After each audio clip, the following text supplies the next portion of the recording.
Ok, desembargador.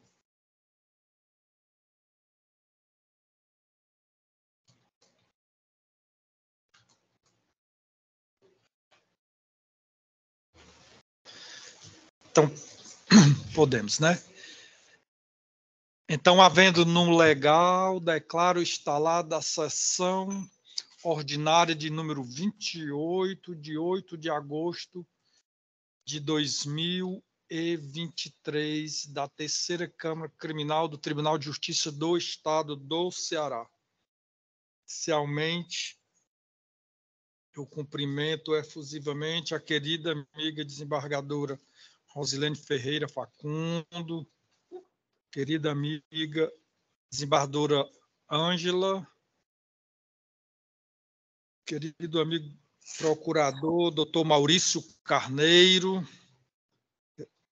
cara amiga doutora Betânia, defensora pública, advogados aqui presentes, a doutora que está conosco presencialmente, os advogados que estão nos assistindo remotamente, servidores aqui na pessoa do Hélito, Madeline e os demais, força policial que está nos assistindo, dando apoio, enfim, a todos que estão aqui nesta sessão, meu muito bom dia.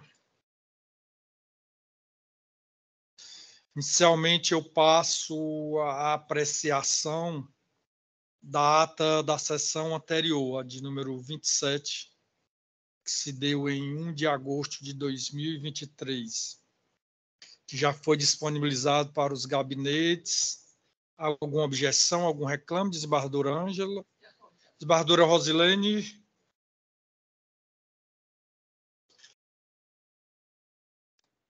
Sem objeção. Obrigado, desembargadora. Vamos aqui ao item número 2 da nossa pauta, que é um pedido de vista. HC 062 76327. Não é esse, Wellington, que tu me disse. Que é esse aqui é da desembargadora Andréia, né? Você tem que anunciar a todos, né, que estão... Vai sediar. Em virtude, como todos sabem, a eminente desembargadora Andréia se encontra de férias.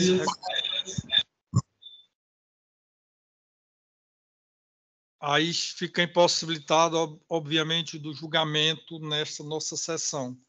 Também um outro pedido de vista da eminente da apelação número 20.000 ao contrário, 1757, da lavra da eminente desembargadora Ângela, que pediu vista à desembargadora Marlúcia, obviamente, por também se encontrar... Não, ele está já de férias? Ou é? Está de férias, né? Se encontrar de férias, também o julgamento ocorrerá no retorno da eminente desembargadora, que é o meu, né?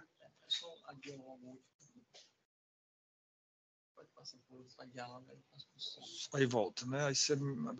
Temos também a apelação 6.000 ao contrário, 25756 de 2018, da relatoria da eminente desembargadora Ângela.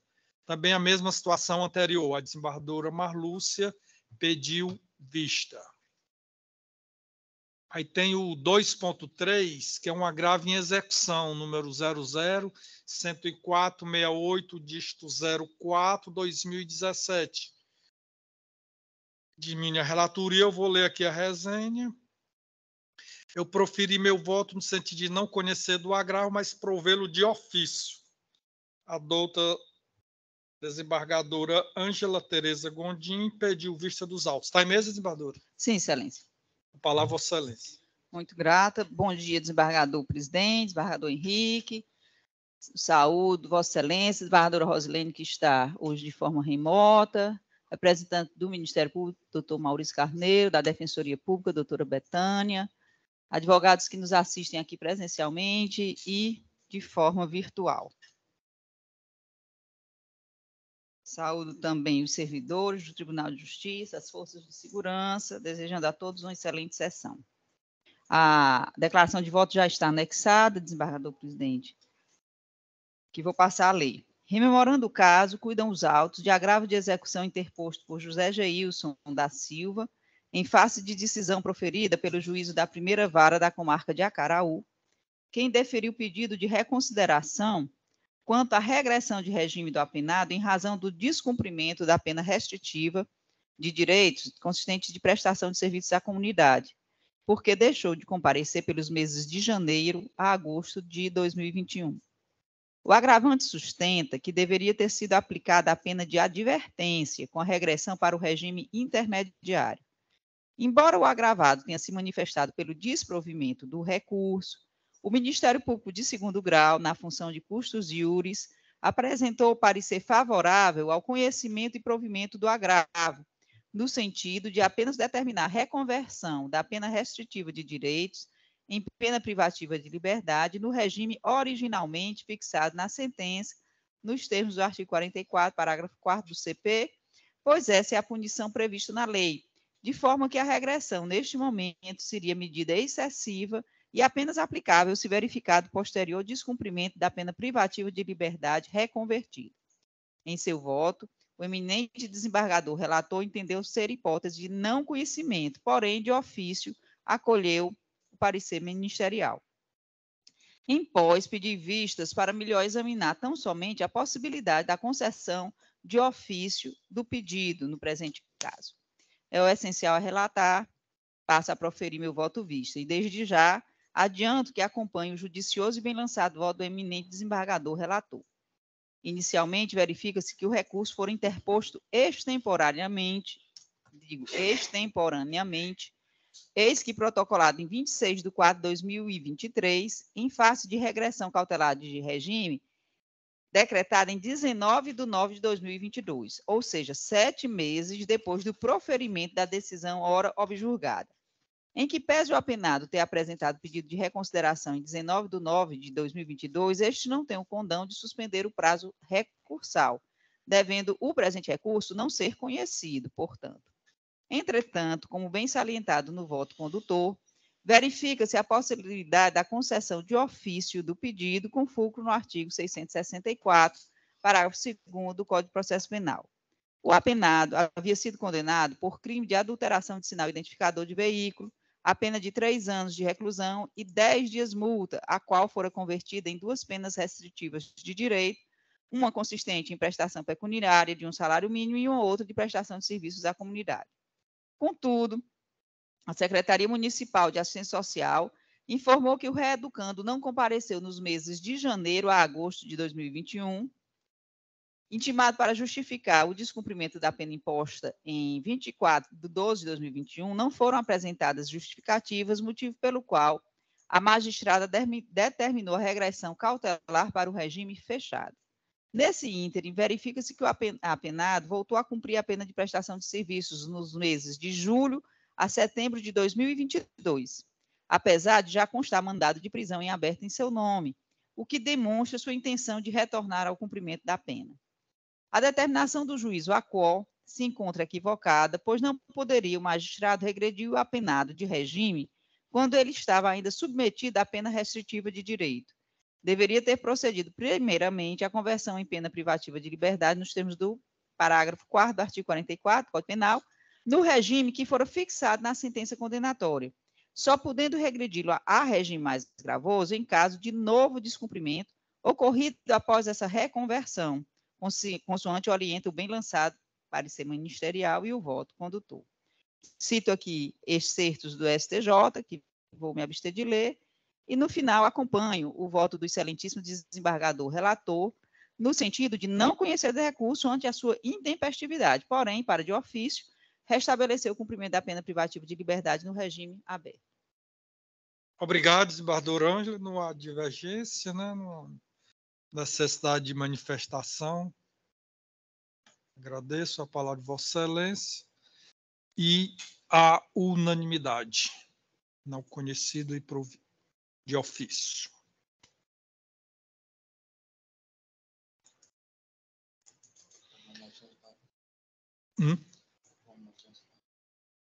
Certo.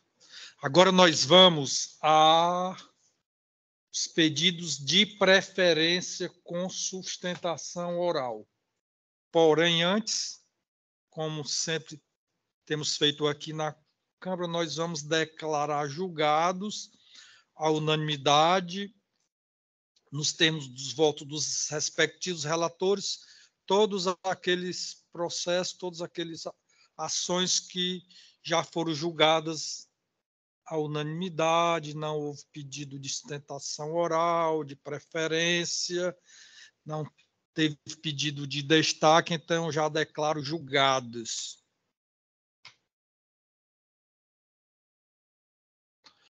Vamos agora aos pedidos de preferência com sustentação oral. Inicialmente, o HC 062975575. Impetrante, doutor Angélica Mota Cabral, paciente AMDH. Doutora, está presente, doutora Angélica. Isso, né? Então, eu indago a doutora Angélica, bem como ao doutor procurador, se há necessidade de relatório, eu já posso passar a palavra à senhora, doutora Angélica. Senhor presidente, de minha parte, Vossa Excelência, pode passar a palavra à ilustre advogada. Certo. Então, já passa a palavra à doutora Angélica, sem antes dizer da satisfação, do prazer de tê-la aqui conosco, certamente vai engrandecer e abrilhantar os debates. Com a palavra, Vossa Excelência, disporá do prazo regimental, doutora. Muito obrigada, bom dia a todas e todos, senhoras desembargadoras, senhores desembargadores, ilustre membro do Ministério Público e da Defensoria Pública, demais servidores aqui presentes e advogados. Em primeiro lugar, gostaria de registrar que não sem tristeza que eu compareço a essa corte, a essa tribuna, no dia de hoje, no dia seguinte ao aniversário de 17 anos da Lei Maria da Penha, para, nesse caso, infelizmente, não estou representando uma vítima de violência doméstica. Estou, na verdade, representando aqui um paciente e, infelizmente, diante de um caso que muito entristece a todos nós, servidores da Justiça, do Judiciário, no sentido de que, muito provavelmente, isso está sendo apurado, estamos diante de um caso de denunciação caluniosa. A princípio, foi ingressado com um agravo de instrumento, que foi conhecido como habeas corpus. Não vou adentrar nessa questão procedimental, até porque nós já ajuizamos outro agravo de instrumento para a parte mais propriamente civil, então, me atendo aqui necessariamente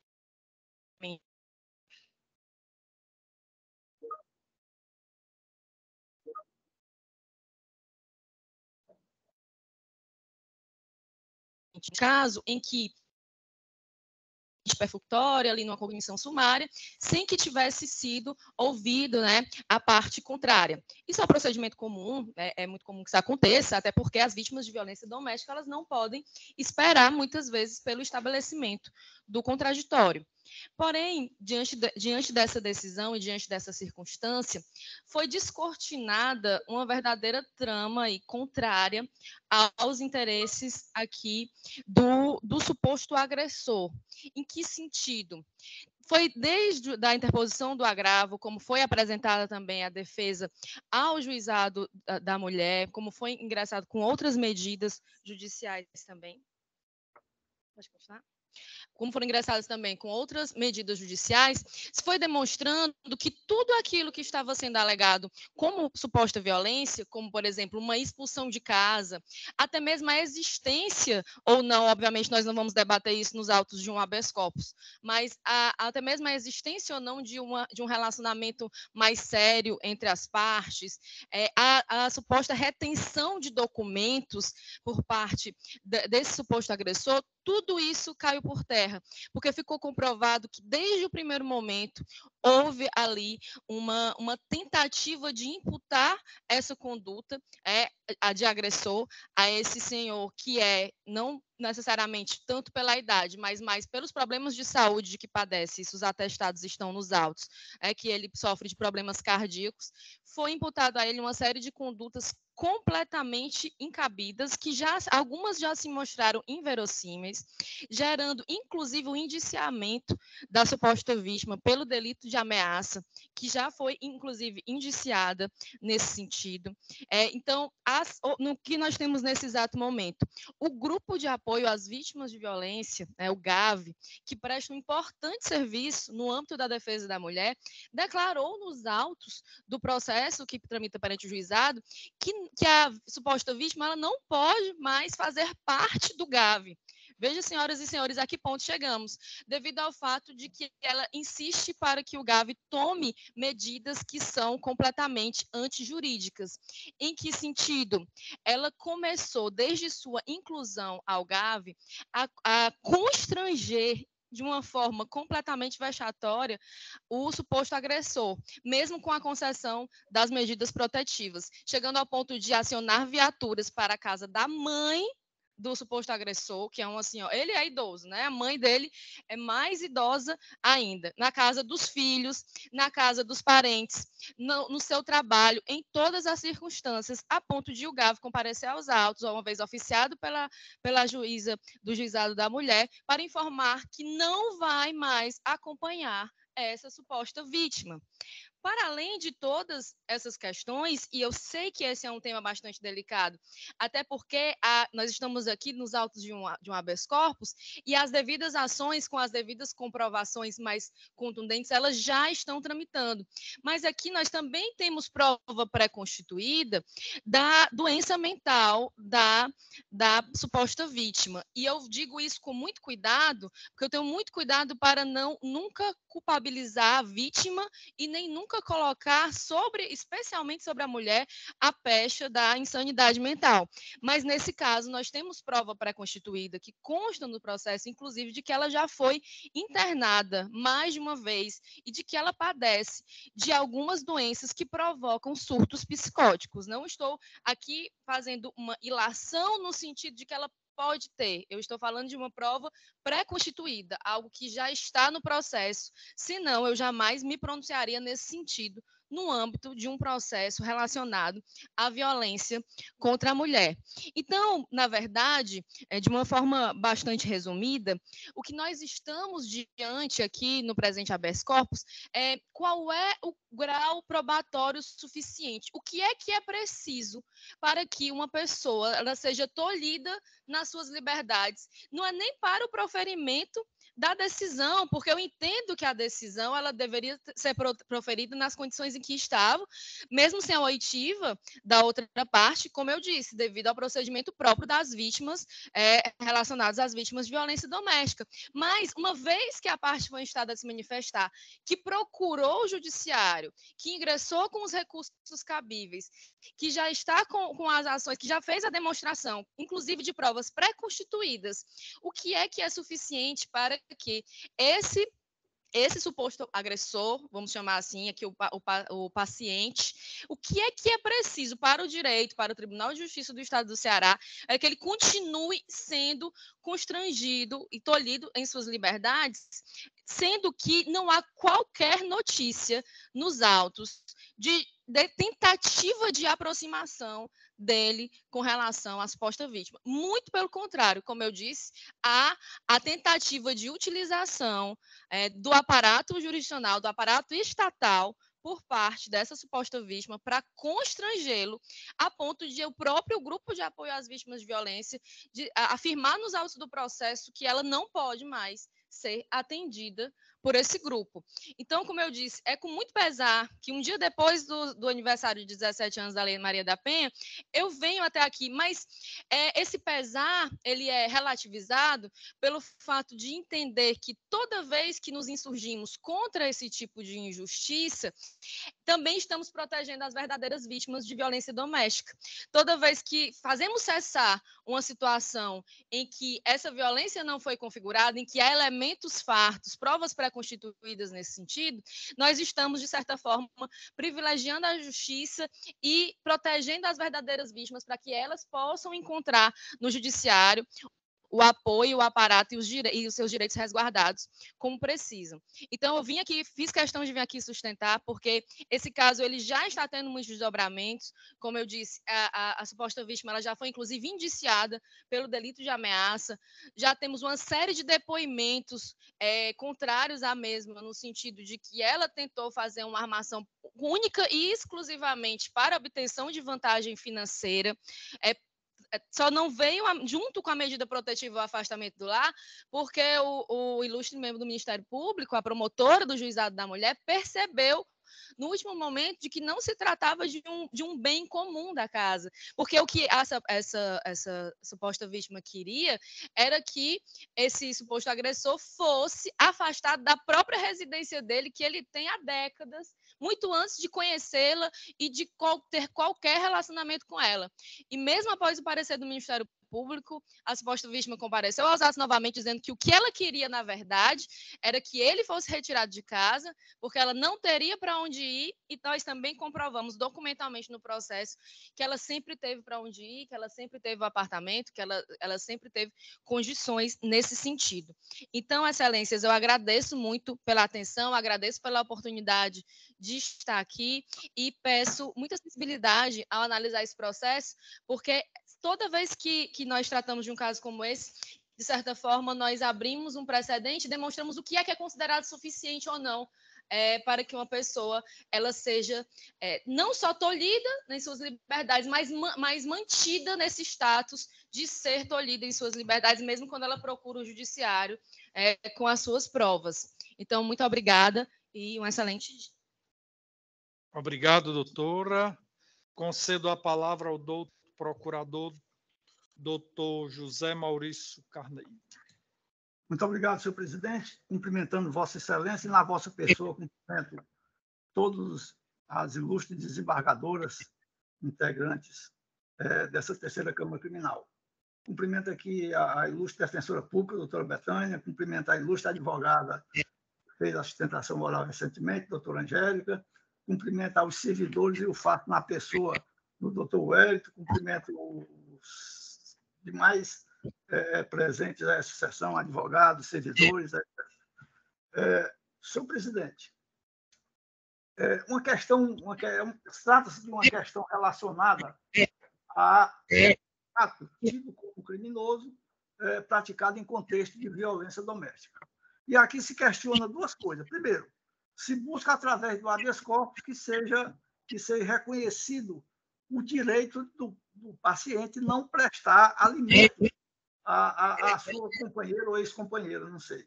E o segundo ponto é a falta de fundamentação do decreto de prisão preventiva. E aí alega-se uma série de circunstâncias fáticas que, evidentemente, não cabem aqui de serem discutidas em sede de habeas corpus, dado os limites estreitos de cognição e relativamente a esse tipo de ação. Mas eu menciono aqui que o decreto de prisão preventiva do paciente foi fundamentado exatamente no que mencionou a vítima perante a autoridade policial. E aqui, como o trechinho é pequeno, eu vou me permitir ler, porque o que está colocado aqui foi o que foi posto pela autoridade judiciária impetrada para efeito de decretar essas medidas protetivas. Diz aqui a vítima que o referido ela sempre se refere ao paciente como referido. Que o referido já fez uso abusivo de álcool no passado, que não tem filhos com o referido, que estão separados há cerca de uma semana, que durante o seu relacionamento com o referido, ele sempre foi violento e agressivo com a declarante. Que durante as discussões do casal, ou quando o referido descontava suas frustrações na declarante, este a agredia física e verbalmente. Que o referido já agrediu a declarante por empurrões e jogou comida e bebida em cima da declarante. Que o referido ainda xingava a declarante de nomes como, abro aspas, vagabunda, abro aspas, rapariga e coisas do gênero. Que o referido ainda fazia ameaças veladas de morte para a declarante. Então, este é um cenário em que a permanência, a possibilidade de se manter os dois próximos um do outro é absolutamente impossível. Então, sob essa ótica, senhor presidente, senhora desembargadora, sob essa ótica, está agindo de forma corretíssima a ilustre autoridade impetrada quando deferiu essas medidas protetivas em benefício da vida. Então, assim, o decreto está devidamente fundamentado, foi fundamentado em circunstâncias fáticas gravíssimas e portanto, a nosso juízo, não há como se revogar essas medidas, porque ainda existe esse risco, encontra-se latente, e nós sabemos que quando se trata de emoções, quando se trata de questões relacionadas a gênero, quando se trata de motivação ou por paixão, ou enfim, por algum outro sentimento humano, então as potencialidades de agressão da situação já vivida, ela se multiplica muitas vezes, tornando o risco cada vez mais próximo da ocorrência do fato. Portanto, sobre essa ótica, não há que se discutir. O decreto de prisão, o decreto de concessão de medidas cautelares encontra-se devidamente fundamentado. E quanto à outra questão que diz respeito à prestação de alimentos provisórios, o habeas corpus é um caso, não se presta a esse tipo de decisão. Aí é matéria que terá que ser discutida na esfera civil e, portanto, nesse particular, entendemos que não pode a impetração ser conhecida. Portanto, a nossa manifestação é no sentido do conhecimento parcial da impetração e na parte conhecida pela denegação da ordem pleiteada. Muito obrigado, senhor presidente. Obrigado, doutor Maurício. Só um brevíssimo esclarecimento de fato. Quando ingressamos com esse habeas corpus, na verdade, foi com a natureza de agravo de instrumento. E quando o ilustre relator recebeu, ficou claramente retirado do seu âmbito a questão dos alimentos. Então, não está mais sendo discutido nesses autos especificamente a questão dos alimentos. Existe um outro agravo para tratar especificamente sobre isso, e já existe também a ação ajuizada no âmbito do juízo de família. Só um esclarecimento de fato de que realmente os alimentos não fazem mais parte do escopo desse presente processo. Eu vou ler aqui, pedindo permissão aos eminentes pares e às partes para ler a proposta de emenda. 1. Sem a verbetação. 1. Consoante o entendimento do STJ, as medidas protetivas previstas no artigo 22, 1, 2 e 3 da Lei 11.340/2006 possuem nítido caráter penal, pois visam garantir a incolumidade física e mental da vítima, além de restringir os direitos de ir e vir do agressor. Por outro lado, as elencadas nos incisos 4 e 5 possuem natureza eminentemente civil.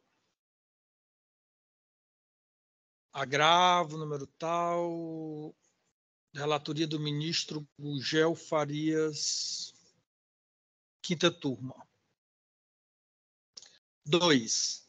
A priori, corroborando com o parecer da Procuradoria de Justiça, não conheço do pedido de revogação de alimentos provisórios, vez que incompatível com a via estreita do URIT, pois não comporta dilação probatória, podendo a decisão acerca desta matéria ensejar confronto com o preceito constitucional do devido processo legal, que tem como corolários o contraditório e a ampla defesa. 3. Diante da natureza jurídica penal, para que as medidas protetivas sejam concedidas, se faz a presença de autoria e materialidade do delito. Comus boni iuris. O perigo de demora, perigo in mora. Consubstanciado na urgência da medida cujo fundamento repousa na proteção da mulher contra eventual reiteração criminosa por parte de seu agressor. No presente caso, as medidas protetivas têm como fundamento o resguardo da ofendida em razão dela ter sofrido supostamente crime de injúria e ainda pelo formulário de risco que registra agressões anteriores perpetradas pelo paciente, como empurrão, puxão de cabelo e cuspir. Assim, ao decidir pela imposição de medidas protetivas, a magistrada consignou se tratar de providência necessária e urgente, indicando a presença do fumus boniuris, conforme depoimento prestado pela suposta vítima e no periculo in mora, configurado pela conduta de injúria e agressões a qual declara a vítima sofrer. 5. Dessa forma, constata-se que a decisão resta devidamente fundamentada e se ampara em elementos concretos extraídos do boletim de ocorrência, que, por sua vez, expõe a necessidade de acautelar a integridade física e moral da vítima. 6. Ademais, diante do caráter urgente e cautelar das medidas protetivas, a palavra da vítima, noticiando comportamentos agressivos e ameaçadores do suposto agressor, é suficiente para a concessão da ordem de não aproximação e não realização de contato. 7. Nesse contexto, as alegações de que as ameaças relatadas não são verdadeiras são questões pertinentes ao âmbito da ação penal, momento em que é adequado falar em acusação e, por conseguinte, em direito de defesa. Demais disso, vê-se que o enfrentamento de tais alegações depende do reexame e da valoração do conjunto fático probatório que ocorrerá durante a fase de instrução processual, sendo o instrumento do HC inadequado para tanto. Portanto, não se vislumbra ilegalidade na decisão judicial, que é amparada na informação apresentada pela vítima, fixa medidas protetivas de urgência, que proíbe a aproximação e manutenção do contato do agressor por qualquer meio da vítima. Nesse sentido, mostra-se prudente que por hora, a manutenção das medidas protetivas até que os fatos noticiados sejam apurados, oportunidade em que poderão ser revistos. 9. Ordem parcialmente conhecida e na extensão cognoscível denegada, mantendo as medidas protetivas deferidas no auto do procedimento número tal. É como vota a eminente desembargadora Rosilene Ferreira Facundo. Obrigada, presidente. Bom dia a todos e todas. Acompanho o relator, confirmando todo o Obrigado, desembargadora. Como vota a eminente desembargadora Ângela? Obrigada, presidente. Em primeiro lugar, parabenizo a doutora Angélica pela firme sustentação oral, bastante clara, objetiva, uma jovem advogada bastante consciente das suas funções. Eu gostei muito da forma como Vossa Excelência se portou em sua sustentação. Da mesma forma, saúdo o Procurador de Justiça, José Maurício Carneiro, sempre nos acompanha aqui nas sessões da Terceira Câmara. É de conhecimento geral que nós temos acesso a um voto provisório, doutora Angélica, e a gente tem a oportunidade de, com calma, com tranquilidade, analisar os autos, inclusive os autos originários, e o voto do desembargador Henrique, ele é bem completo, ele não conhece das matérias fático-probatórias, que demandam uma dilação probatória, conhece parcialmente do pedido, e nessa extensão, por uma precaução para garantir, como ele disse, a integridade física e psicológica da suposta ofendida, ele não concede a ordem. E eu acompanho integralmente, já havia votado provisoriamente, mas lhe digo isso até para justificar de forma mais fundamentada o porquê de eu acompanhar o voto do eminente desembargador relator. É assim que voto. Sim. Obrigado, desembargadora Ângela.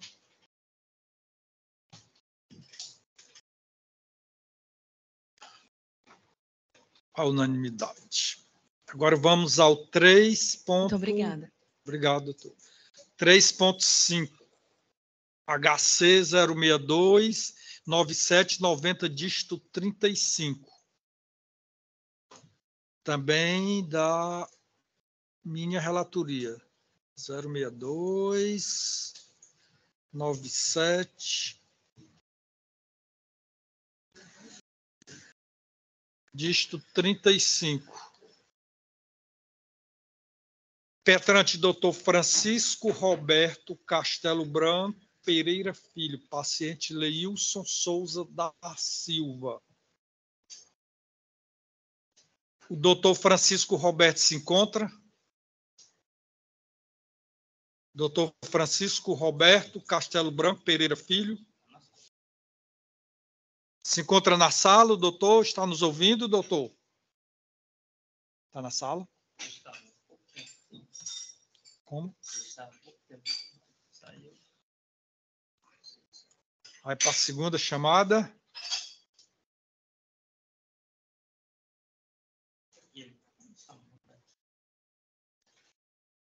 Doutor Francisco Roberto Castelo Branco. Estou vendo aqui, Roberto Castelo, não é esse? Advogado convidado. Mas não está na... a cadeira está vazia. Vamos para o próximo. Vai para a segunda chamada.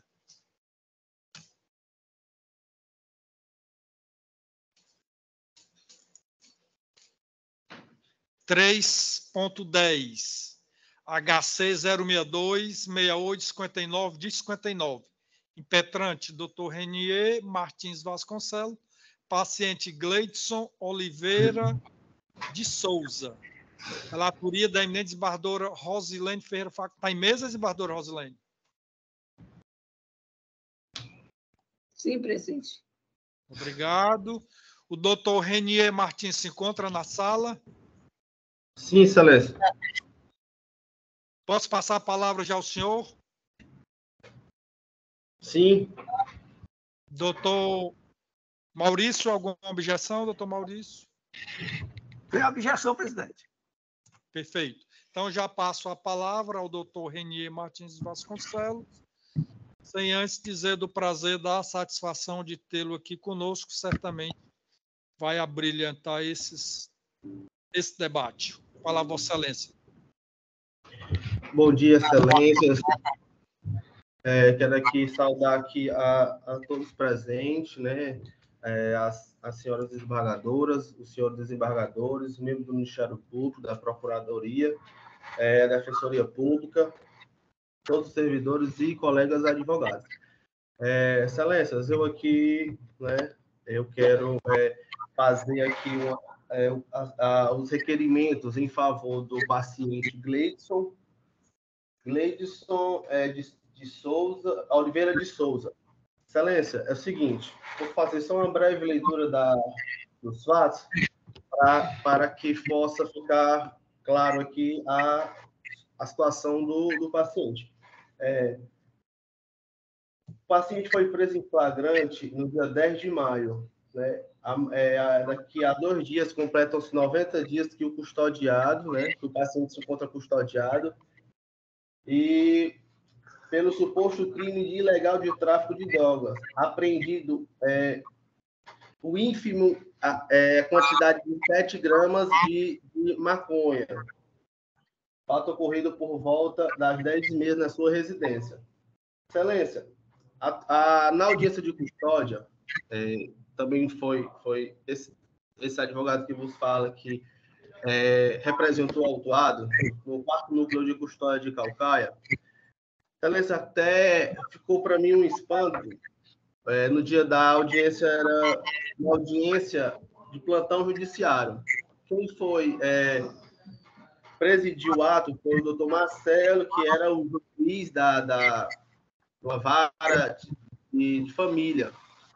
E aí, na hora, eu fazendo os requerimentos na audiência, eu expliquei lá na sustentação oral, nos requerimentos, que o autuado era primário, possuidor de bons antecedentes, anteriormente nunca tinha se envolvido em nenhum ato ilícito, e que na posse dele estava um objeto que foi apresentado no auto de prisão em flagrante, um deschavador.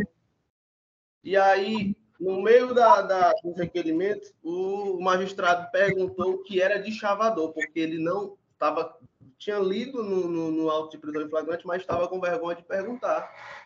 E aí eu expliquei para ele, né, que deschavador, né, era um objeto usado para fazer, né, bolar ali o becker, vulgarmente chamado. E aí, na sua decisão, foi apenas uma decisão genérica, ele não fundamentou, apenas disse, você vai ficar preso, e eu pedi excelência. O senhor não vai fundamentar a decisão? Não, vai estar nos autos. E por isso ficou. Então, excelência, aqui extraindo aqui da decisão do magistrado, tem, portanto, evidencia de forma clara a necessidade de custódia do agente para o fim da garantia da ordem pública. Enfim, pela valoração dos elementos probantes contidos nos folhos subexime, verifica-se a presença em concreto de requisitos legais justificadores da prisão provisória. Portanto, excelência, para não se alongar muito, né, eu sei que o tempo de todos aqui são corridos, são valiosos, eu queria só esclarecer esse fato, porque se formos falar da droga que foi apreendida, já tem outros países que até o uso é liberado. Inclusive, o nosso STF, há poucos dias, está sendo julgado essa questão da liberação, né, do uso da droga para o porte do uso para uso, né? E aí, excelência, é um pouco chato a gente poder vir aqui nessa sustentação e falar uma situação de um paciente desse que foi apreendido dentro da sua própria residência com a quantidade de 7 gramas de maconha. E também com o deschavador, que é um material que caracterizaria, de fato, realmente um objeto para uso. Excelências, por fim, para resumir aqui, eu quero requerer de Vossas Excelências que analise a situação desse paciente, tá certo? O histórico criminal dele, não tem, os antecedentes dele são todos limpos, e é um jovem de apenas de 20 anos, e que a prisão dele, excelência, já vai completar 90 dias, e não caracteriza aí uma necessidade, né, da custódia cautelar do paciente. E aí, excelência, eu quero requerer, né, mais uma vez, como já foi solicitado, a revogação da prisão do paciente, caso Vossa Excelência entenda a aplicação de medidas cautelares. Esses são os meus requerimentos, excelência. Muito obrigado. Obrigado, doutor. Concedo a palavra ao doutor procurador, doutor Maurício Carneiro. Muito obrigado, senhor presidente. Renovando aqui os cumprimentos a todos e estendendo ao ilustre advogado, doutor Renier, eu digo que trata-se de habeas corpus que impetra o ilustre advogado já mencionado em benefício de Gleidson Oliveira de Souza, que se encontra custodiado provisoriamente à conta de conversão de prisão em flagrante da delito em preventiva. O mencionado paciente encontra-se sendo acusado pelo Ministério Público de haver incidido nas penas do artigo 33 da Lei 11.343 pelo fato de haver sido encontrado em seu poder 23 trouxinhas de maconha. Isso por ocasião de uma abordagem policial, fato ocorrido no dia 10 de maio de 2023. A impetração alega que o ético de custódia preventiva não fundamenta como deveria a necessidade de se lançar mão dessa medida. De fato, examinando-se a respeitável decisão que converteu a prisão em flagrante delito do paciente em preventiva, verifica-se que ela vem fundamentada na garantia da ordem pública, consistente em sérios indícios de que ele, paciente, estava exercendo de forma contumaz a traficância de drogas, tanto que foi apreendido em seu poder um equipamento de nome de chavador que é utilizado comumente na preparação da droga para ser comercializada. Não obstante, senhor presidente, o paciente se trata de réu primário, não registra qualquer mácula em sua vida pregressa. Além do que a quantidade de maconha que foi encontrada em seu poder é pequena, foram apenas 7 gramas. Temos que é possível a utilização de medidas cautelares diversas da prisão. Não entendo que se esteja em situação excepcional que necessite, de fato, se lançar a mão da medida mais extremada de constrição da liberdade do paciente. É sabido que a prisão preventiva deve ser tratada como última ratio, somente devendo ser utilizada quando outras medidas postas à disposição do juiz não sejam aptas à tutela do bem jurídico que aquela medida busca tutelar. Assim, vimos nos manifestar no sentido do conhecimento da impetração e concessão da ordem, a efeito de substituir a prisão preventiva por qualquer ou quaisquer das medidas alternativas previstas no artigo 319 do Código de Processo Penal. É como nos manifestamos, senhor presidente. Obrigado, doutor. Devolvo a palavra à eminente relatora. Obrigada, presidente. Renovando meus cumprimentos a todos, peço permissão para a leitura resumida do projeto de emenda. Perfeito.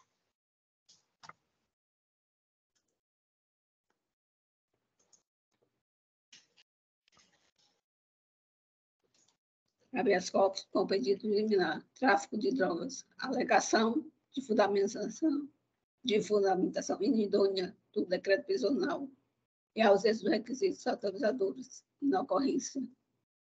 Decreto devidamente fundamentado na garantia da ordem pública. Presença dos requisitos do artigo 312 do Código de Processo Penal. Apreensão de droga pronta para a comercialização e a pretexto, alegação de condições subjetivas favoráveis, frentes cautelares diversos da prisão, inaplicabilidade, condições pessoais que, por si só, são insuficientes para autorizar a concessão da liberdade provisória. Ordem conhecida, né? É como voto, presidente. Obrigado, desembargadora Rosilene. Doutora relatora, como vota a desembargadora Ângela? Excelência, eu confirmo o voto provisório já lançado, acompanhando o voto da relatora. Eu também, embora entenda que o doutor advogado fez uma bela e sustentação oral, eu não encontrei substratos fáticos e jurídicos a ensejar a mudança do voto provisório, que agora eu torno definitivo, aderindo integralmente o voto da eminente relatora. Ordem conhecida e denegada à unanimidade. 3.12, HC 062 9838, dígito 91. Relatoria da eminente desembargadora Ângela. Está em mesa, desembargadora? Sim, excelência. Eu vou agora, por isso que eu vou perguntar. O doutor Edson Brito de Chaves se encontra na sala, que é o impetrante? Me encontro sim, excelência. Bom dia. Doutor Edson, bom dia. Eu indago, o paciente é JM do N. Eu indago ao senhor, tanto como ao doutor procurador, o doutor Maurício Carneiro, se há necessidade da desembargadora relatora ler o relatório. Eu já posso passar a palavra ao senhor, doutor Edson. De minha parte, presidente, Vossa Excelência pode passar a palavra ao ilustre advogado. Obrigado. Eu também concordo pela desnecessidade da leitura, excelência. Então, eu já concedo a palavra ao senhor para proferir a sua sustentação oral, sem a dizer do prazer, da satisfação de tê-lo aqui conosco. Certamente vai abrilhantar aqui o debate. Com a palavra, Vossa Excelência. Obrigado, excelência.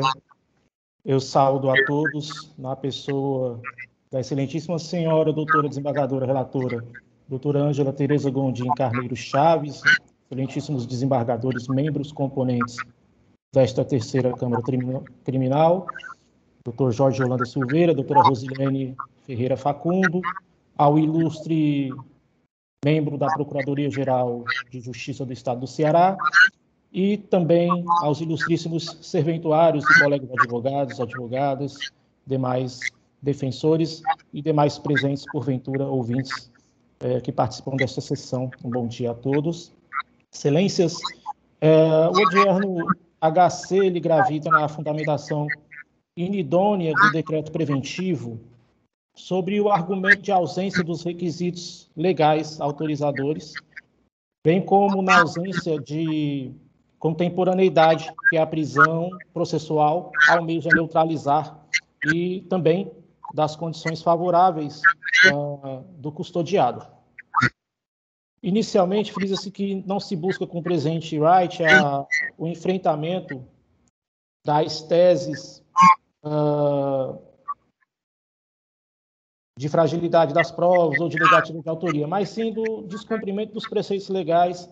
Para melhor esclarecer, eu faço um breve rememorando do caderno processual.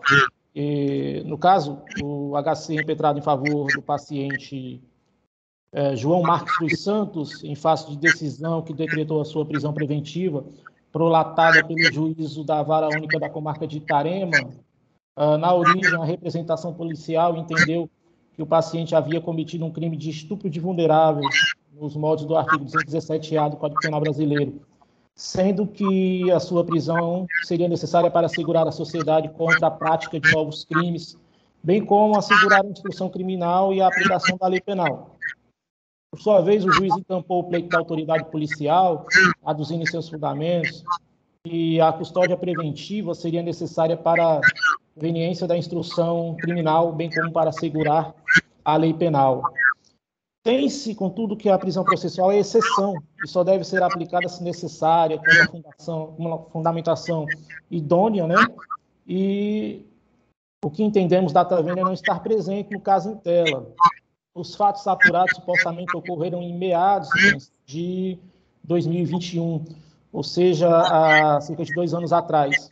Desde então não se tem notícia, seja pela autoridade policial, seja por meio de notícia de novos delitos, que o paciente tenha se envolvido em qualquer outro enredo criminoso, afastando a suposição de reiteração delitiva, tampouco há informações de que o mesmo tenha tentado atrapalhar a investigação ou a aplicação da lei penal, onde não conseguimos verificar nenhum dado concreto no presente caderno processual.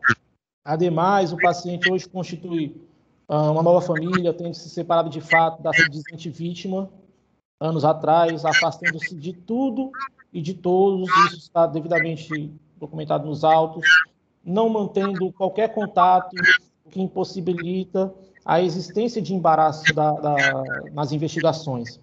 Sem contar que, no presente caso, não está presente a contemporaneidade da prisão processual, que almeja, no caso, neutralizar, né, um fato que, por si só, torna o constrangimento ilegal, né, de custódia processual, conforme a vasta jurisprudência e conforme o entendimento do Código de Processo Penal.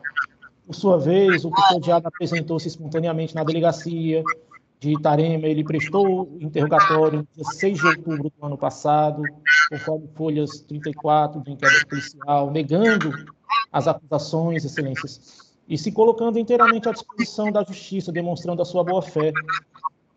É um paciente que possui condições favoráveis, ele é primário, de bons antecedentes, tem profissão definida e residência efetiva no município de Itarema. O paciente, para além, é nativo, pertencente à tribo indígena Tremembé de Almofala, no distrito da cidade de Itarema. E ainda que essas questões, nós entendamos, né, isoladamente, não possam ser por si só suficientes para obstar a decretação da prisão processual, tem-se que elas são suficientes elementos de conformação do juízo de desnecessidade da custódia provisória. Devem as mesmas serem devidamente valoradas quando não demonstrada a presença dos requisitos que justifiquem uma medida de constrição. No caso, a prisão provisória decretada em desfavor do peticionante não atendeu os requisitos dos 312 do CPP, especialmente no que diz respeito à indicação dos elementos concretos que fossem imediatamente incidentes a ponto de ensejar este decreto que, no presente momento, se ataca. Em matéria de prisão preventiva, a legalidade da ordem constitutiva da liberdade vincula-se à idoneidade da fundamentação e à estreita observância da instrumentalidade da medida. Esses dois vetores de validação da ordem prisional a seu turno estão imbricados com a orientação geral de que a prisão provisória exige uma demonstração inequívoca de sua necessidade, mediante a indicação e a análise dos dados concretos, e não abstratos, como trouxe a respeitável decisão combatida. A utilização da prisão provisória não pode nem deve ser utilizada como mecanismo de antecipação de incerto juízo de culpabilidade criminal, de modo que a prisão preventiva não deve servir como um propósito e não de acautelar a atividade persecutória do Estado. Além do mais, ter-se a demonstrar, no contexto do caso concreto, a teor do artigo 282, incisos 1 e 2, parágrafo 6º do CPP, não seria suficiente a imposição de outras medidas cautelares diversas da prisão, dado seu caráter hoje de extrema rácio do sistema cautelar penal. Não bastasse a mera explicitação textual dos requisitos previstos na legislação, sendo necessário que a alegação abstrata cedesse à demonstração concreta, né, e firme de que tais condições se adequassem à medida que foi decretada no juízo de primeiro grau. O paciente nem de longe, excelências, incomoda a garantia da ordem pública e econômica, bem como não importuna a instrução criminal e nem nunca importunou. E não existem dados concretos que possam aferir tais fatos. A constrição cautelatória deve ser embasada em elementos concretos e não abstratamente, como vazio argumento de retórica. Tal posicionamento é uníssono na jurisprudência pátria, onde consolidou-se no sentido de entender que a liberdade de um indivíduo suspeito da prática de infração penal somente pode sofrer restrições se houver decisão judicial devidamente fundamentada e amparada em fatos concretos e não apenas em hipóteses ou conjecturas, como que nos parece acontecer no presente momento. É de se entender pela ausência do periculum libertatis, no caso em comento. Isto porque a decretação da segregação cautelar exige a contemporaneidade com a sua determinação e o fato delituoso que foi negado pelo paciente. A existência do lapso temporal considerável entre as duas datas somente é justificável quando se tratar de um caso em que houve uma demora em se tornar de conhecimento do fato ou de sua autoria, o que não ocorreu nos presentes autos. E, para finalizar, não podemos olvidar que pela motivação estrita da decisão atacada, não houve demonstração de que ocorreu algum fato novo entre a data do fato apurado e a segregação cautelar do paciente. Fato este que poderia ser apto a necessitar, a justificar a necessidade de segregação. Argumentando, né, com esteio nos preceitos constitucionais e legais, especificamente no princípio da contemporaneidade ou atualidade, observa-se que, mesmo se existissem fundamentos à época para a decretação de uma custódia cautelar, atualmente eles não subsistem mais, excelências. Ademais, não se admite a simples menção a dados relacionados ao juízo de reprovabilidade da conduta, próprio do mérito de eventual ação penal, que enseja a mitigação do direito de liberdade, até porque, em tema de pressupostos para a decretação de prisão preventiva, o juízo positivo de sua existência não induz automaticamente a constatação de sua necessidade ou de sua imperiosidade, mesmo que se trate de imputação de crimes graves e reprováveis. Portanto, excelências, nós pugnamos pela concessão da ordem, com ou sem aplicação das medidas cautelares, a depender do crivo de vossas excelências, por ser medida de justiça. Esse é o nosso requerimento e agradeço desde já a todos a oportunidade.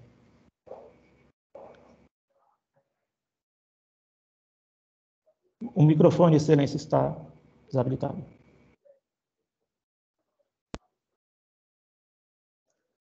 Doutor Henrique, o microfone de vossa excelência está desabilitado. Está habilitado aqui. Agora ouvi, doutor Henrique. Ouviu agora? Agora ouvi. Parece desabilitado na tela, mas agora estamos ouvindo, senhor. Não estava desabilitado. Foi um problema aqui. Não foi entre a cadeira e a tela, doutor. Pronto? Está resolvido? Então, agradeço o doutor Edson pela sustentação oral e passo a palavra ao doutor procurador, doutor José Maurício Carneiro. Obrigado, senhor presidente. Cumprimentando aqui o ilustre advogado, doutor Renier.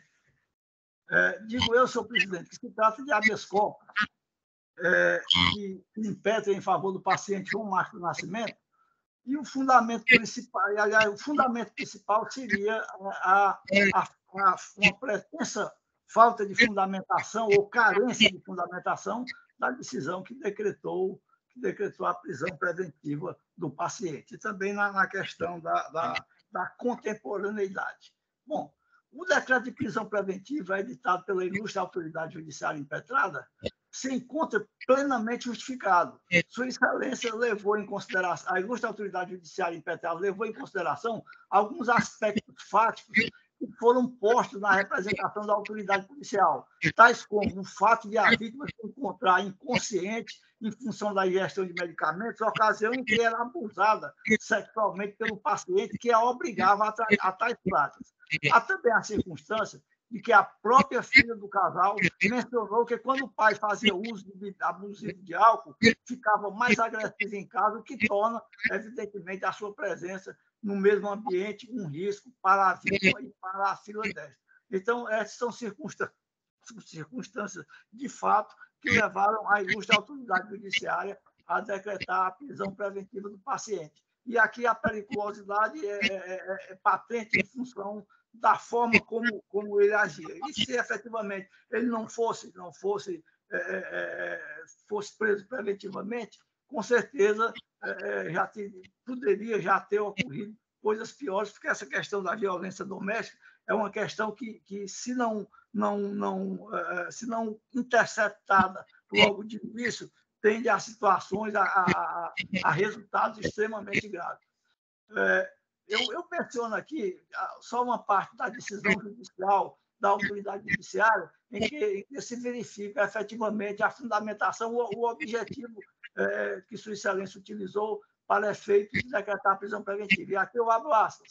Realizando o contexto da necessidade da medida para evitar a prática de infrações penais com a sua adequação à gravidade do crime, circunstâncias do fato e condições pessoais do investigado, não vislumbro, ao menos no presente momento processual, saída distinta da prisão preventiva, tendo em vista a proteção da integridade física da vítima e das testemunhas. Portanto, senhor presidente, decreto plenamente fundamentado. E quanto à questão da contemporaneidade, a questão da contemporaneidade é um fator importante e decisivo para efeito de se utilizar a prisão preventiva como última ratio em situações também excepcionais. Mas, no caso, senhor presidente, essa contemporaneidade ela deve ser considerada diante da data em que se decreta a prisão preventiva e sua distância temporal da data em que ocorreu o fato delituoso. Portanto, esse interregno temporal não é de todo grande para efeito de se conceber a existência dessa alegada contemporaneidade. Portanto, o Ministério Público se manifesta no sentido do conhecimento da impetração, mas para efeito de denegação da ordem. Muito obrigado. Obrigado, doutor Maurício Carneiro, doutor procurador. Devolvo a palavra à eminente relatora. Muito grata, Excelência. Me dirijo primeiro ao doutor Edson, impetrante, advogado do paciente, parabenizo por sua sustentação oral, pelo seu esforço em apresentar os argumentos que julga válidos para a concessão da ordem, da mesma forma que parabenizo o doutor Maurício Carneiro, doutor procurador de Justiça, que na condição de fiscal da ordem jurídica também se manifestou com muito brilho. E peço licença, senhor presidente, para ler apenas a emenda. Perfeito, desembargador. Pois não. Trata-se de habeas corpus. O delito que está sendo apurado na origem é um estupro de vulnerável. Capitulação no artigo 217-A, parágrafo 1º, combinado com 226.2, na forma do artigo 71, todos do Código Penal, continuação delitiva. E a prisão preventiva do paciente decorre de representação da autoridade policial. Teses da impetração: carência de fundamentação idônea do decreto preventivo, não constatação. decisão devidamente fundamentada para a garantia da ordem pública, gravidade concreta do delito, proteção da integridade física e psicológica da vítima, consoante, inclusive, trecho da decisão lida aqui pelo Procurador de Justiça, que eu me abstenho de ler, mas no voto consta a menção. Condições pessoais favoráveis e relevância neste caso, e medidas cautelares diversas insuficientes para o momento. Segunda tese, ausência de contemporaneidade da prisão, não acolhimento, subsistência dos motivos que ensejaram a medida cautelar. E aqui eu vou ler apenas o item 9 da emenda, que diz que, quanto à alegativa de ausência de contemporaneidade, esta não merece prosperar, pois, embora os fatos tenham ocorrido em meados do ano de 2021, a decisão do decreto cautelar a decisão do decreto cautelar tenha sido proferida no dia 21/6/2023, a motivação da referida decisão atendeu à representação formulada pela Polícia Civil em 23/5/2023 e manifestação do Ministério Público, valendo ressaltar que a contemporaneidade diz respeito aos motivos ensejadores da prisão preventiva e não ao momento da prática supostamente criminosa em si. Ou seja, é desimportante que o fato ilícito tenha sido praticado a lapso temporal longínquo, sendo necessária, no entanto, a efetiva demonstração de que, mesmo com o transcurso de tal período, continuam presentes os requisitos previstos no artigo 312 do CPP. Portanto, em consonância com a manifestação ministerial de segunda instância, conheço da ordem para denegá-la. É como voto. Obrigado, desembargadora Ângela. Parabenizar tanto o doutor Maurício como o doutor Edson pelas sustentações produzidas.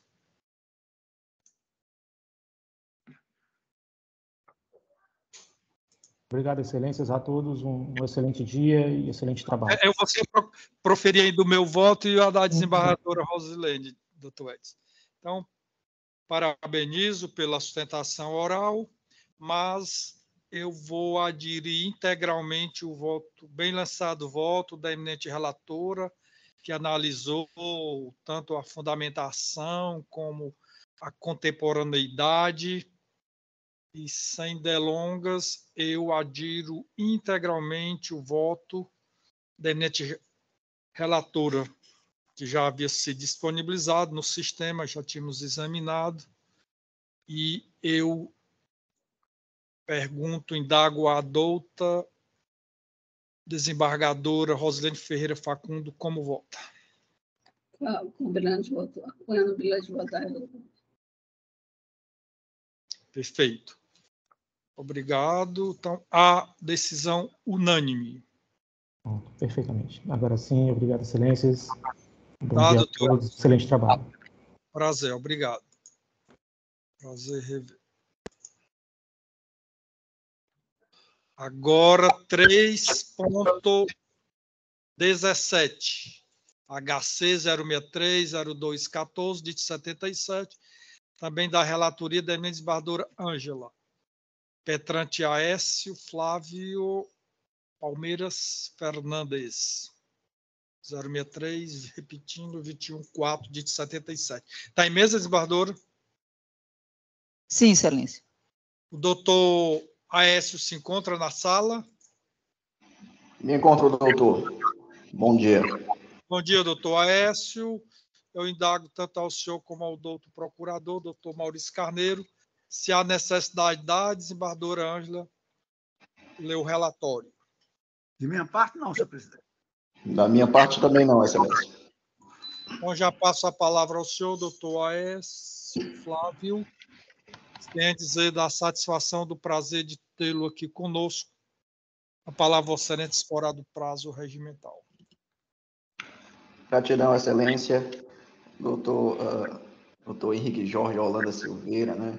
Venerável Terceira Câmara Criminal, ínclitos desembargadores, excelentíssimo senhor doutor presidente, doutora Ângela Tereza, que tive o prazer de ser lecionado a disciplina de consumidor na faculdade 7 de setembro, e pela primeira vez estou encontrando ela profissionalmente, né? E ao senhor doutor Henrique Jorge foi quem eu assisti o primeiro júri, né, da minha vida e com quem eu tomei paixão, gosto mesmo pelo júri, né?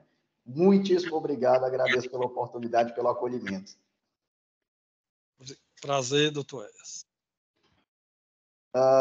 Doutor Henrique Jorge, gratidão também, né, doutor José Maurício Carneiro, ilustríssimo doutor procurador de Justiça, doutora desembargadora Rosilene Ferreira Facundo, muito prezados servidores, servidoras da Justiça, colegas advogados, advogadas, muito bom dia, muito bom e um abençoado dia.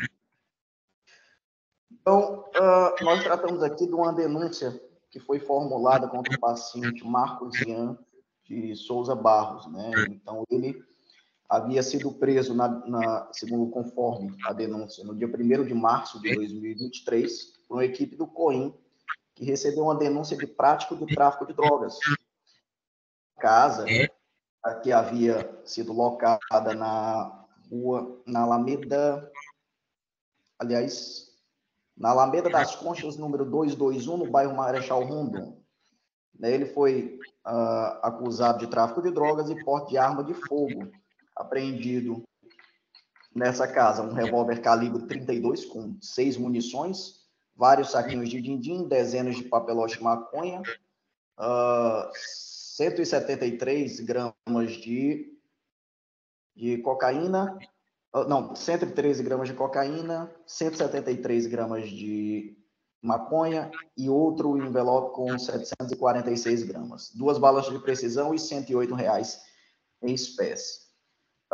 Os policiais relataram no procedimento, ele havia sido abordado pelas informações repassadas pelo COIN, e nessa abordagem ele havia sido preso ele havia sido encontrado com 2 papelotes, né, contendo droga. E aí, segundo a acusação do sargento Francis Ferreira de Abreu, ele havia sido pego com esse material ilícito, foi abordado, trazido na rua e foi levado até a casa, né? A quantidade inicial era bem pouco, conforme o depoimento dele.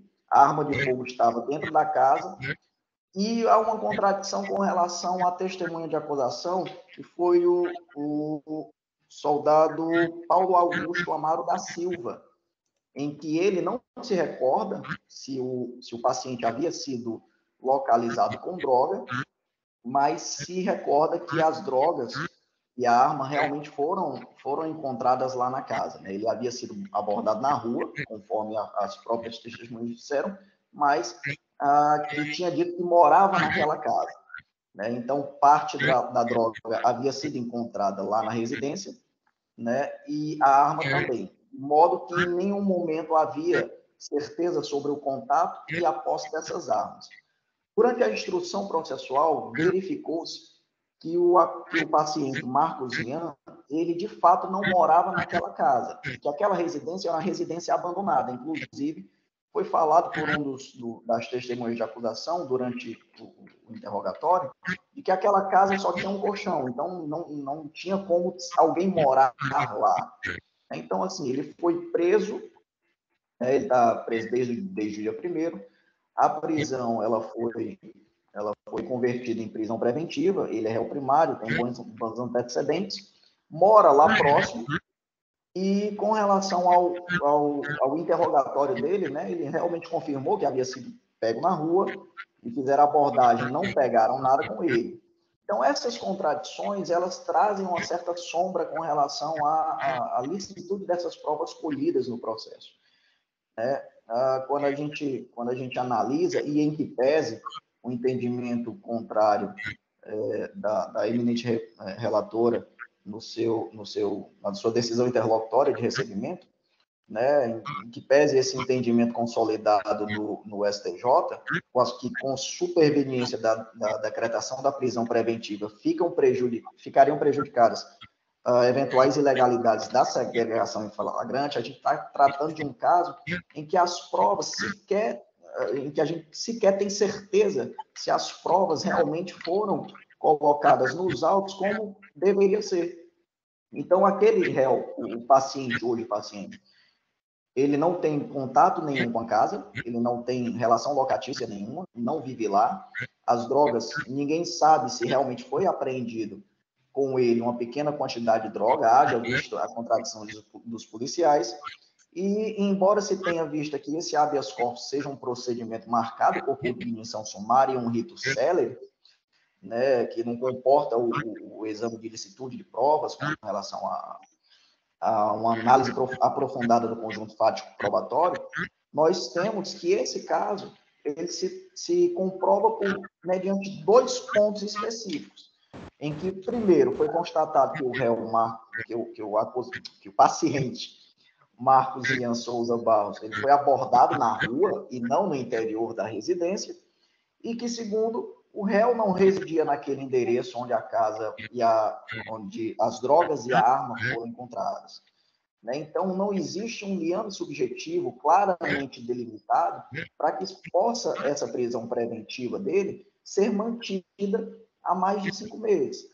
Então, nosso entendimento é que, não residindo o paciente naquele imóvel e não tendo vínculo qualquer com ele, nem de habitação, nem de residência, o paciente Marcos Ian de Souza Barros se encontra em uma situação de uma prisão ilegal. Então, dado o nosso entendimento, dada a nossa sustentação, a gente entende que essa cognição já realizada de forma satisfatória, tanto é que a gente aguardou a realização da audiência e a oitiva dos policiais militares para saber se realmente havia acontecido isso. Então, essa cognição toda foi trazida aos autos para que a gente possa analisar de maneira um pouquinho mais aprofundada, constante na própria peça. Então, conforme já existem decisões no Tribunal de Justiça, esse contrato no Tribunal de Justiça Alencarino, perdão, já existem decisões a respeito da contrariedade desses depoimentos dos policiais e a necessidade da certeza inequívoca com relação a adentrar naquele ambiente onde as drogas foram encontradas. Haja vista que ele não possuía relação nenhuma com aquela residência, as drogas foram encontradas lá dentro e não em sua posse. A arma da mesma forma. Então,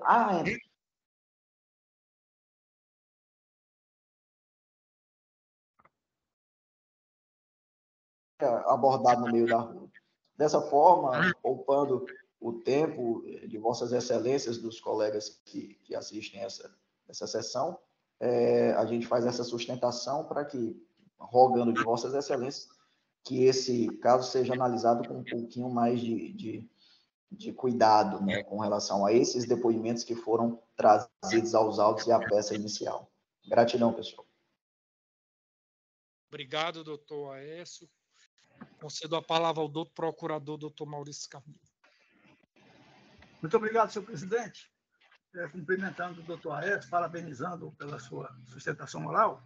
Eu digo que se trata de impetração de habeas corpus, em que se argumenta, e aqui eu abro aspas, a abordagem ao réu e a posterior revista pessoal foram justificadas com base na alegação genérica de que este apresentou comportamento suspeito, o que, por si só, não configura fundada suspeita apta a validar a busca pessoal, tampouco a busca domiciliar em imóvel completa e subjetivamente desvinculado do acusado. E continua as razões da impetração.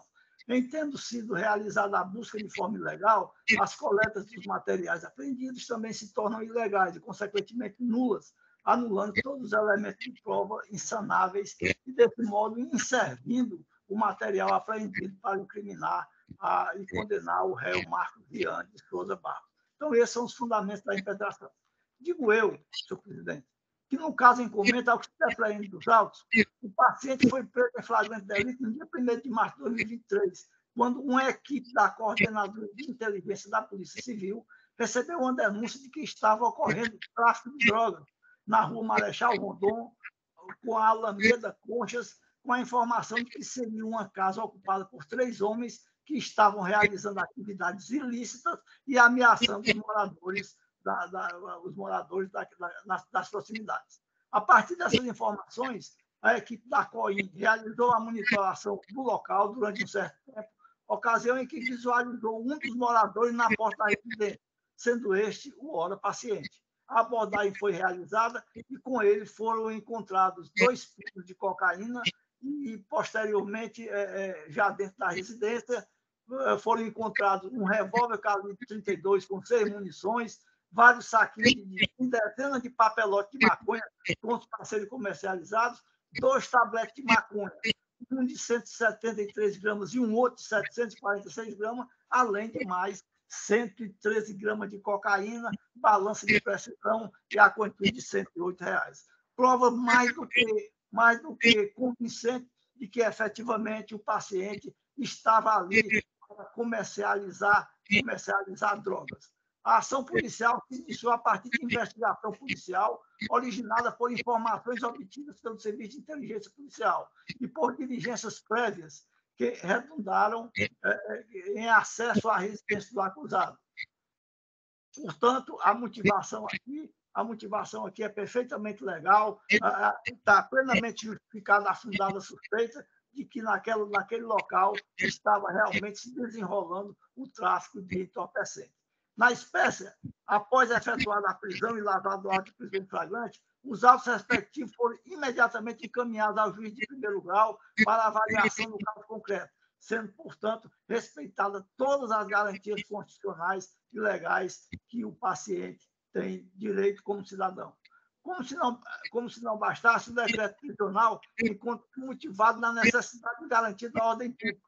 O meritíssimo juiz, atendendo ao comando do artigo 93(9) da Constituição Federal, expôs as razões pelas quais entendeu que se encontravam presentes os requisitos constantes dos artigos 312 e 313 do Código de Processo Penal. Chama a atenção, senhor presidente, a diversidade e a quantidade das substâncias entorpecentes apreendidas, crack, cocaína e maconha, de expressivo valor econômico e consideradas extremamente prejudiciais para a saúde física e psíquica de seus usuários. Portanto, senhor presidente, a nosso ver, o decreto de prisão preventiva está plenamente fundamentado em circunstâncias de fato que foram encontradas e comprovadas no local, não havendo nenhum motivo para que se revogue essa medida. Até porque a periculosidade do paciente reside exatamente no tipo de conduta que estava sendo por ele desenvolvido naquele momento em que os policiais chegaram ao local. Portanto, senhor presidente, a nossa manifestação, a manifestação do Ministério Público, é pelo conhecimento da impetração, mas pela denegação da ordem. É como nos manifestamos. Muito obrigado. Obrigado, doutor Maurício. Devolvo a palavra ao eminente relator. Muito grata, senhor presidente. Doutor Aécio, é uma satisfação vê-lo brilhar na tribuna. É sempre uma gratificação a gente ver que os alunos brilham, se destacam na vida profissional. Desejo-lhe muito sucesso. Parabéns pela excelente sustentação oral. Doutor Maurício também. Desta vez, vou divergir um pouco da manifestação ministerial de segunda instância e peço venha ao senhor presidente para ler apenas a verbetação da emenda. Perfeito. Habeas corpus, o delito é o tráfico de drogas e posse ilegal de arma de fogo de uso permitido. As capitulações do 33 da Lei 11.343 de 2006 e 12 da Lei 10.826 também de 2003. Motivação da impetração: alegação de nulidades na prisão em flagrante e nas buscas pessoal e domiciliar, o que foi confirmado e ratificado aqui na sustentação oral do doutor Aécio. Não vou conhecer das alegações, dada a inadequação da via eleita, pois há vedação de incursão fático-probatória. Além do mais, o flagrante foi homologado. e a prisão preventiva foi decretada, surge um novo título prisional, então a tese da ilegalidade do flagrante fica superada. Essas matérias não comportam ser analisadas, a nosso viso, no caminho estreito do habeas corpus, mas podem ser analisadas em momento oportuno na origem. Portanto, habeas corpus não conhecido. Obrigado, desembargadora Ângela. Parabenizar aí o doutor José Maurício, o doutor Aécio, pelas sustentações orais produzidas, mas eu vou adquirir integralmente o voto da emenda relatora. Os argumentos suscitados aqui pelo doutor Aécio são fortes, relevantes, mas, como dito pela eminente relatora, serão devidamente apreciados na origem, doutor Aécio. Então, sem delongas, adiro integralmente o voto da eminente relatora. Como vota a eminente desembargadora Rosilene Ferreira Facundo? Obrigado, presidente. Vamos cumprimentar a todos. A culpa é relatora. Obrigado, seu voto. Obrigado, desembargadora. Então, a unanimidade, ordem não conhecida. Gratidão, excelências. Tenham um bom dia, um bom trabalho. Deus abençoe a todos nós. Tá, doutor, a todos nós. Então, vamos voltar aqui que o doutor advogado não se encontrava na sala no momento, que era o doutor Francisco Roberto Castelo Branco. Retornou o doutor Francisco Roberto? Sim, excelência. Defesa se encontra e agradece para as desculpas. Bom dia a todos. É o HC 062-9790-35, paciente Leil Souza da Silva.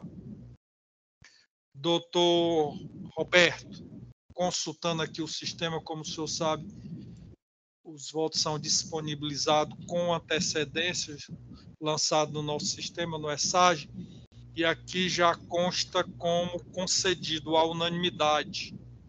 O senhor vê necessidade de sustentação oral ainda, mesmo a pretensão entendida? Agradece, grato. Tá bom? Perfeito. Então, fica para o senhor sustentar em uma outra oportunidade. Ordem concedida à unanimidade. Obrigado, excelência. Então, não temos extra processo de pauta, né, com pedido de preferência com sustentação oral. Temos aqui os processos pendentes. 3.2 é um HC 063 30737 dígito 89. Está faltando o voto de quem, Wellington? Falta o voto de minha relatoria, que eu votei no sentido de conhecer.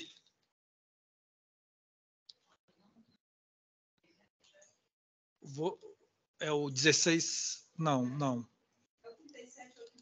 3789. Eu estou vendo que eu não me manifestei no chat. É, isso. É o 063, embargadora, 0737, dígito 89. Não tem manifestação da senhora aqui no...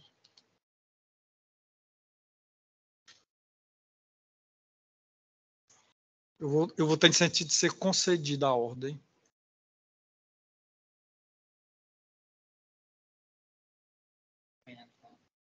Acompanhado pela desembargadora Rosilene. Falta só o voto da senhora.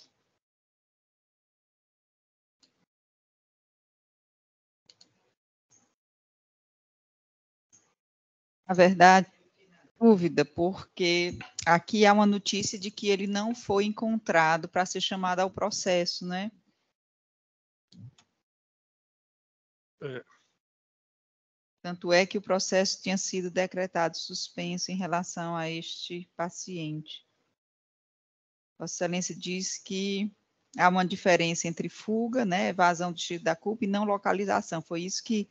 Isso. A minha dúvida foi exatamente nesse ponto, né?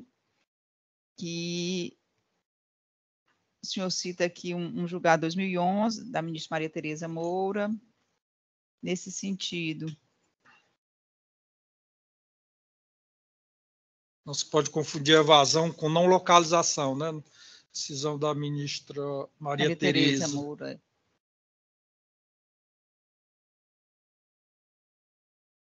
E aqui o senhor anota também que, durante o período em que ele foi considerado rével, ele não voltou mais a delinquir, né? Perfeito. Então, nesse caso, eu acompanho Vossa Excelência, apenas estava realmente refletindo sobre essa argumentação da distinção entre não localização e fuga e não localização. Realmente acompanho Vossa Excelência. É bem sutil, né? É bem sutil, é bem sutil. Com certeza. Então, a desembargadora Rosilene já se manifestou, voltou acompanhando. Então, ordem concedida à unanimidade. 3.9, HC 063-0016, dígito 40. Também impetrante Marcos Pereira Souza e outro paciente Gabriel de Araújo Anchieta. De minha relatoria, eu não conheci, ordem concedida de ofício, 3.9. Falta o voto de quem, Wellington? Mas eu me comuniquei com Vossa Excelência e mantenho aquele nosso diálogo. Desembargador, nesse caso, eu entendo que a impetração invade matéria de revisão criminal, notadamente porque eu também, na sessão criminal, me manifestei pela impossibilidade de aplicação retroativa de mudança de entendimento jurisprudencial, exatamente o tema 1139 do STJ, sobre o afastamento das ações penais em curso para fins de reconhecimento de tráfico privilegiado. Como o trânsito em julgado dessa decisão que condenou o paciente é de 2021, portanto, anterior à mudança do entendimento jurisprudencial do STJ, eu tenho me posicionado que não é possível a aplicação retroativa de entendimento jurisprudencial. Se fosse lei, não haveria dúvida, mas foi um entendimento jurisprudencial. Então, me resguardando para como eu tenho me posicionado, inclusive em processos da sessão criminal, eu peço vênia para discordar de Vossa Excelência e entender pelo não conhecimento desse habeas corpus, já que esse debate seria mais adequado em sede de revisão criminal, já que há um trânsito em julgado de condenação, né? Vossa Excelência não conhece e concede de ofício o tráfico privilegiado. Eu peço vênia, já me manifestei e respeito o entendimento de Vossa Excelência, mas nesse assunto eu tenho esse entendimento pelo menos até agora eu tenho entendido dessa forma, pode ser até que amadureça a minha forma de julgar, mas até o momento eu entendo que, não se tratando de novatio legis in melius, apenas de uma alteração do entendimento da jurisprudência do STJ, já seria um tanto quanto prematuro conceder a ordem em habeas corpus. É assim que voto, Excelência. Perfeito. Eu faço aqui só o esclarecimento, desembargador, que na época do julgamento, do trânsito em julgado, já prevalecia o entendimento do Supremo Tribunal Federal. Inclusive, eu menciono aqui o voto do ministro Lewandowski, que inclusive depois o STJ realmente pacificou que no CNJ não levava em consideração isso, mas com base nesse voto do ministro Lewandowski, foi que o STJ consolidou essa matéria e hoje, né? Pronto, perfeito. Mas já existia na época, no entendimento do ministro Lewandowski. E eu entendo perfeitamente a posição. A desembargadora Rosilene quer alguma manifestação, desembargadora Rosilene? Não, presidente, eu mandei meu voto. Perfeito. Então, por maioria, não conhecido, ordem concedida de ofício. 3.14. 3.14 HC 062 94 65 da eminente relatoria da eminente desembargadora Ângela. Dígito 60, 2023. Está faltando o quê? Eu não fiz nenhuma observação. Não fiz nenhuma observação, né? Aqui eu vou por isso que eu não fiz a observação. Eu vou acompanhar, eu vou fazer só uma sugestão em relação à demora, desembargadora.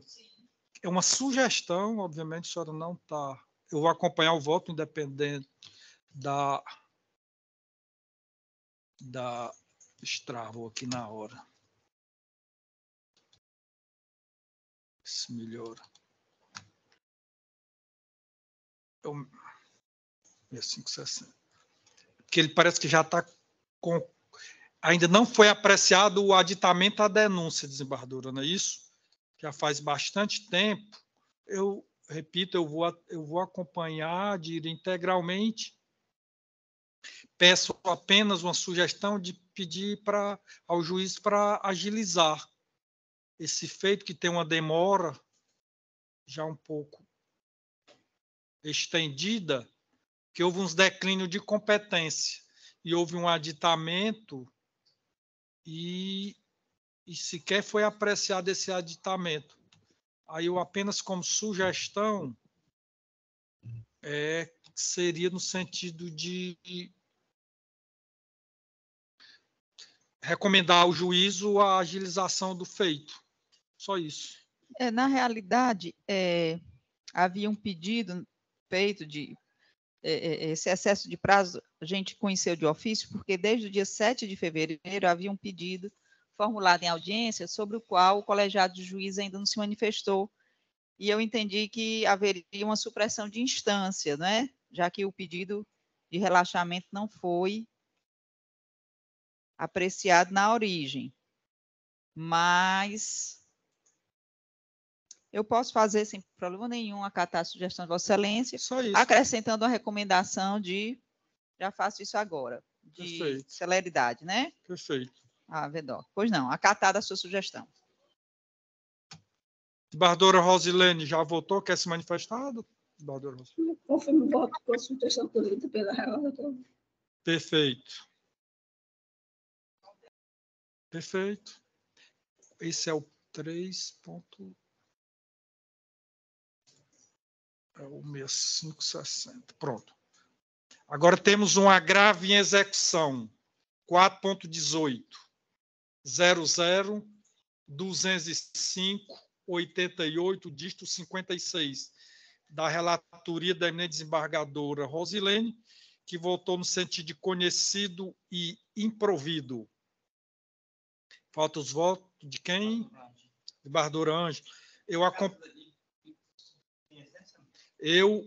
acompanhei a eminente relatora desembargadora Rosilene. 4.18, agravo em execução. 00-25-88. Tem aqui uma... É aquela situação, presidente, da hipossuficiência presumida pela assistência da Defensoria Pública, que eu tenho me posicionado de que o termo 931 do STJ exige uma comprovação, por mínima que seja, da hipossuficiência. Eu me comuniquei com a desembargadora Rosilene, são 2 agravos em execução, acho que no mesmo sentido, só para registrar a maioria. Perfeito. Então, eu acompanho a eminente relatora, conhecido e improvido por maioria. 4.19 também no mesmo sentido, da relatoria da eminente desembargadora Rosilene, 00-187-65-47, por maioria, agravo conhecido e improvido. Findou? Quantos julgados? 4 sustentações, quantos julgados? 2.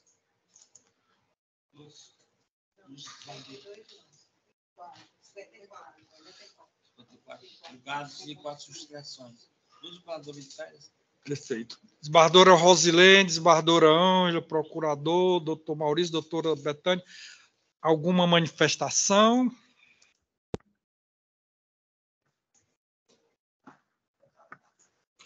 Então, eu, agradecendo a todos e todas, declaro encerrada a presente sessão. Presidente, um abraço a Vossa Excelência, a todos os ilustres desembargadores, doutora defensora pública. Uma boa semana. Um abraço, Boa e abençoada semana de trabalho. Obrigado, doutor Maurício. Natal almoço para todos vocês. Até a próxima. Tchau.